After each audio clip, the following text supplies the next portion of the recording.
All right, we're here talking with someone who knows about disaster relief. Craig Fuller, you have been there after hurricanes. You ran logistics for US Xpress, first of all, right? Well, I ran, so US right? Xpress got the FEMA contract, or got to do and run logistics for FEMA. Back, really the division that I ran in 2003 called Express Direct was one of the first on-site logistics coordinators for FEMA. And so we actually would run not only the movement of product into a disaster site, into what they call they task them, they put them in these relief zones, but also we had folks on the ground directing traffic and trucks and figuring out where to send supplies. So I've been there. It is in itself a disaster. Like? Well, it is, and I hate, this is a serious issue, right, particularly where this hurricane's going to hit. And we've seen this, we saw this back in Katrina in 2005, where you had New Orleans was significantly impacted by Katrina. And so we've seen significant weather events before this part of the country, and it is a really tough place for disaster logistics, specifically because of the lack of infrastructure, and in those days, a lack of planning. And so I think a lot of the folks back in the Katrina days just weren't prepared and ready for what may happen. That was the federal government as well as the state and the parishes just didn't know what to expect. They thought the levees would keep them safe. Was that part of it? Yeah, they did. And the interesting thing is, even though New Orleans and Louisiana is on the Gulf Coast, and there's a lot of people in that part of the country, and it's an economically important part of our, particularly around oil and natural gas and other natural resources, it didn't have the preparations that you see in other states like Florida and Virginia that were better prepared for natural disasters. And so the first hurricane that I was involved in was in 2003. It was Hurricane Isabel. Ended up hitting the state of Virginia. And this was 2 years after September 11. So there was some level of preparation in the state of Virginia to actually assist in relief supplies. When we went into Katrina, that just didn't exist. Nobody had anticipated or thought or had planned a significant event at the level of Katrina hitting Louisiana. But as far as logistics with that kind of recovery and the relief, typically there is some level of pre-staging before the event. So let's talk a little bit about what this looks like from a freight and trucking standpoint. So FEMA is actually an appropriations group, is effectively what they do. Is these are government bureaucrats, and I'm using that term in a positive. Their job is to appropriate money. They are tasked with determining they're effectively an insurance company is the best way to think of them. They don't actually run the sites, they appropriate the money. But when you go into a disaster site, what you have is all this chain of command. And you imagine how slow that is, because you have the local parishes, you may or may not have the counties if they're impacted. I think Louisiana, I don't even know if they have counties, I'm not sure. Well, they have parishes. Okay, so parishes are counties. Right. So you have the local folks, then you have the state, and then you have chain of command in the federal government. And so by the time a decision is made, you have to have that authority passed on to multiple sources. In Virginia, there were 7 different agencies that had a say before the first relief supplies went out. So it's very slow and it's very chaotic. A lot of red tape.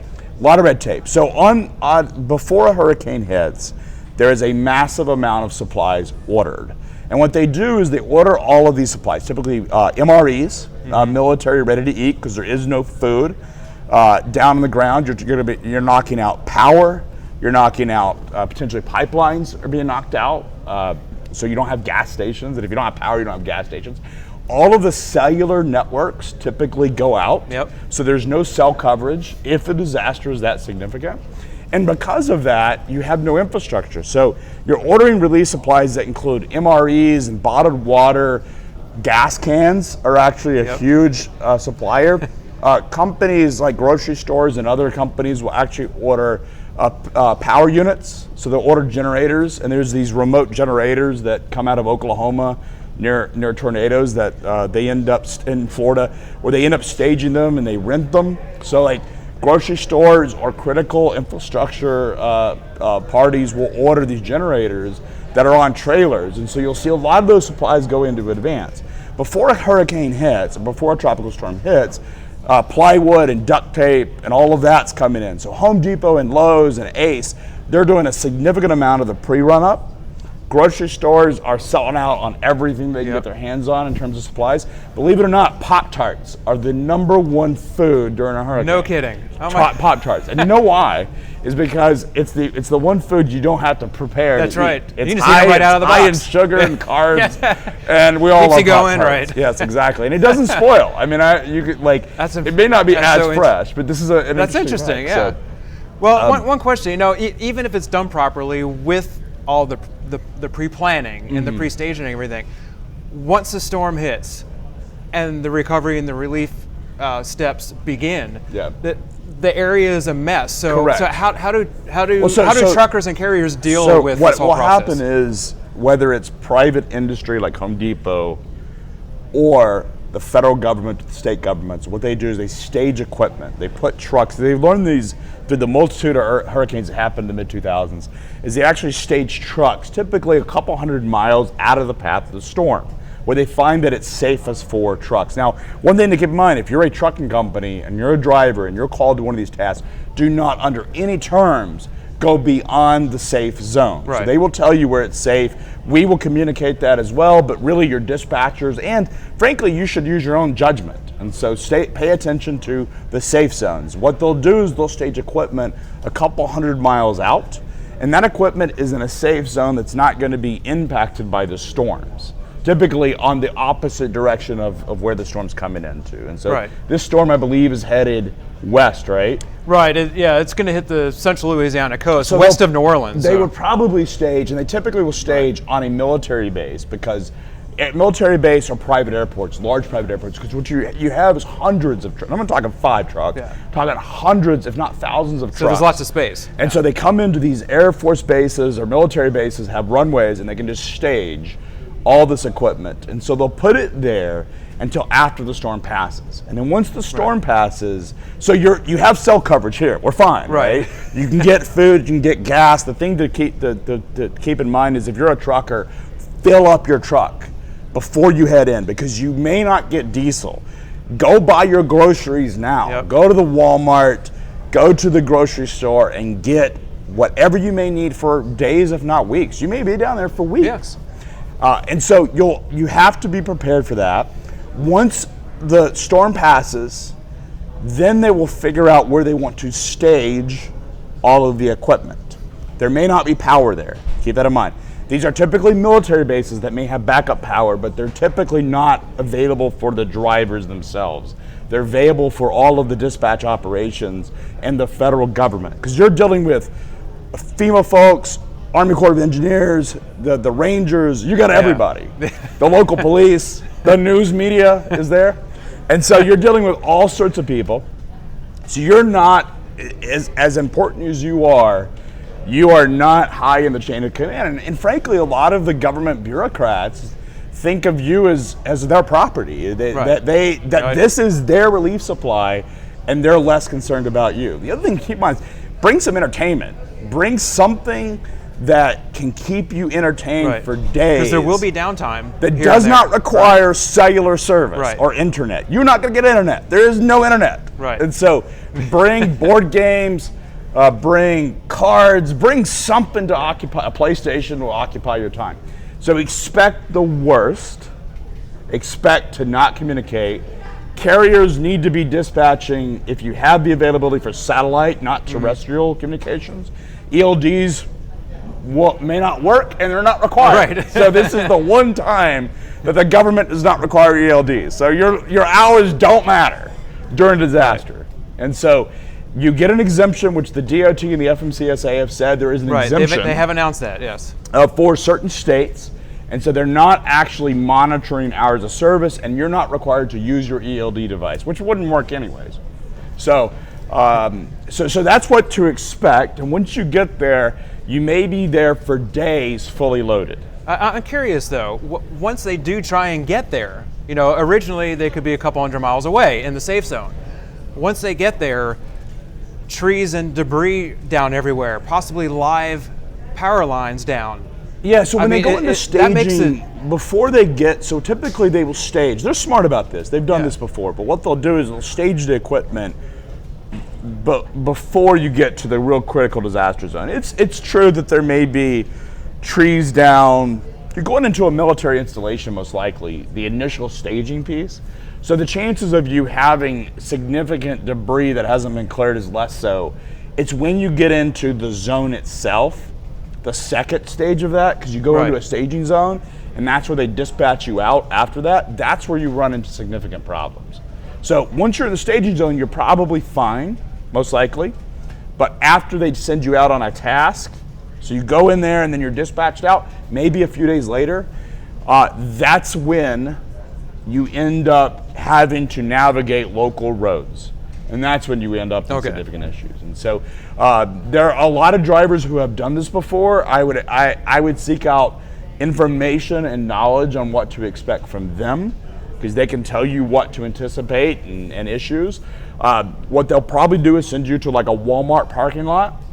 They'll open the back of the truck and they will hand out water. And you'll have, if you're lucky, you'll have a volunteer and you don't have to do it yourself. But you might not be lucky. You might literally be handing water to people whose homes have been wrecked. And that may be your life for the next couple of days. So I would recommend it if you don't want to be down there for at least maybe a few days, if not a few weeks. You should plan on that accordingly. There's a lot of money to be made. There's a lot of opportunity, and you're doing important work. But if you don't want to get stuck for maybe days, if not weeks, do not take a FEMA disaster load, because this is not an in and out process. It's not. There is no loading dock. And I mean, hopefully, this is not going to be necessarily a Katrina level disaster. It's not going to be probably damage or anything that lasts for a long time, but they still could be down there for a week or two. It's a lack of organization that's the bigger issue. And frankly, so when we were in Virginia, which was actually a well-run state and had done a lot of these drills post September 11, we sent 600 trucks from Canada into Fort Eustis, Virginia, which was 30 miles away from Hampton Roads, where Hurricane Isabel had hit. And those trucks, not a single one of them, got dispatched for 2 days. The governor of Virginia was on the news screaming about how he needed relief supplies, and there were 600 truckloads of bottled water sitting 30 miles away because there was no organization. And my team and I flew up to Virginia and went and basically took over, and we had to argue with the FEMA folks. They're like, you're not in charge. We're like, these are our trucks, and these are our drivers. We're taking over, and if you don't get these drivers going out of state and get them moving, then we're going to move all of our trucks here. And so what we did was we moved those 600 trucks. We left about 30 drivers to do shuttle services, and we were able to relieve most of the drivers. Now they took our trailers. So what they did was the drivers dropped off their trailers, and then these shuttle drivers would end up delivering it. So that's another thing to expect is if you need your trailer, you're going to be with your trailer. Right. And you might be there for weeks. I mean, literally we had situations where some of these trailers were not loaded for months, not days. I'm talking months before they actually unloaded it. Now, how bad was the damage from Isabel? How long were truckers and there were a couple of there? weeks. It was probably for about 5 days. The majority of the 600 trucks were there. I think maybe on the third day we started getting them out. But it was about 2 weeks before you cleared. Now keep in mind, that's just relief. That's just water and MREs and maybe bandages and stuff. We're not even talking the rebuilding, which happens after that. And that's all the building supplies, and you have all this flooding, as you know. You have the wind, and you have the flooding, and you have all the debris. That's got to get cleaned up, and that can take weeks. And that's more, hopefully the power's turned on, there's gasoline and diesel and stuff, and your local Walmart is now open, and so it's better. But that takes a few weeks, and then you go into the rebuilding portion, which tends to be a bit more organized. Right. But then you have plywood and building materials that are sent in, and drywall and stuff. So. And a final note, President Trump did declare a state of emergency for Louisiana, so so that frees up more funds and resources. Which is great news, because what happens now is FEMA now has a budget approved, because once the president says that there is an appropriation of money set aside for this particular disaster, then that money gets handed to the state, and the state now has funds to buy relief supplies and equipment that hopefully can help out. So we've learned a lot over the last decade. Just if government is slow, and I've never known them to be fast, if government is slow, that will slow down all the relief supplies. And frankly, Louisiana is historically not as prepared as like Florida is. In Florida, they have warehouses where they store relief supplies. Right. Back in Katrina, to my knowledge, there was no large-scale storage of disaster relief supplies to handle it, which is why it was so bad. Hopefully not this time. We're hoping. So I think there's a lot of stuff. We actually have a couple of articles we've written that we'll repost related to disaster relief supplies and what drivers can expect going into a relief zone. Most important thing is, remember, you're not going to have cell coverage, electricity, internet, or potentially food, so prep before you go. And most important, don't drive unsafe. Know your conditions and know what's happening on the ground. Craig, appreciate it. Lots of great information for all the truckers, all the carriers out there. And don't forget to bring plenty of Pop-Tarts, right? Pop-Tarts are the most popular food. They will keep you going. The Oreos are the best. That's the Oreo Pop-Tarts are the best. So. Craig, thanks a lot. Thank you. Take care.